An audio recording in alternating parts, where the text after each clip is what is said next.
Actually, sobrang sarap talaga kasi nung last nag-champion kami, injured ako eh.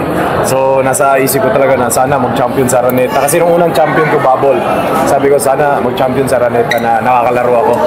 So, tapos yun, nakaka-shoot pa ako ng mga dagger threes. Kasi nung pumasok yung 3 points ko, parang nasa alapahap na ako eh. Kasi sobrang sobrang sarap sa pakiramdam talaga.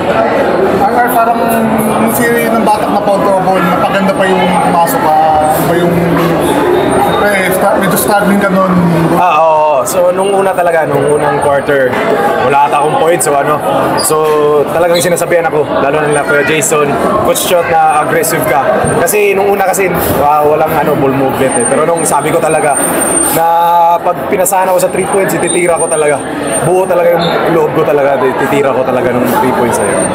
Coach, one standout thing na ginawa mo na finals, defending Justin Brown. Yun. Talk about that experience na talagang nalimitahan nyo si Justin Brown this season. Actually, sa totoo lang talaga, coming to this series talaga, yung isip ko talaga, didepensa kay Justin Brownlee. Nung game 1 pa lang, di ba? Gusto ko talaga dudepensa kay Justin, sabi nila coach, but sabi din kasi ni Ronde, gusto niya din depensahan. Sabi din ni Glenn, gusto niya din depensahan. Parang halos kaming lahat talaga, gustong-gusto depensahan si Brownlee. So, credits din sa mga teammate namin. Nagkaroon ka ng health scare nung earlier this year.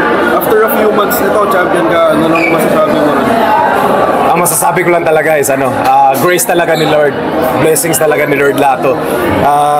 Sinabihan ako ng doktor, pahinga ng 6 months, tingnan kung gagaling, but biglang nung second check-up, nawala lahat. So, grace and blessings lang talaga ni Lord lato. Balik na sa game, yung second quarter kasi pumutok si ano yung naging collective defense sa kanya kasi sa kaya nakahabol.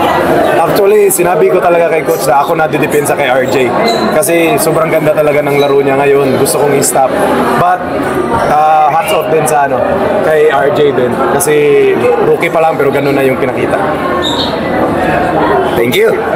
Feel mo na establish mo yung sarili mo as one of the best defensive players din this series, considering na ikaw yung isa sa mga tumakot Justin Brown and you wanted RJ Abarrientos.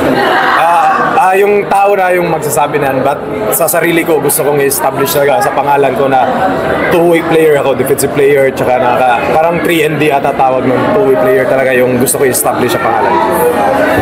Thank you. Congrats. Thank you guys.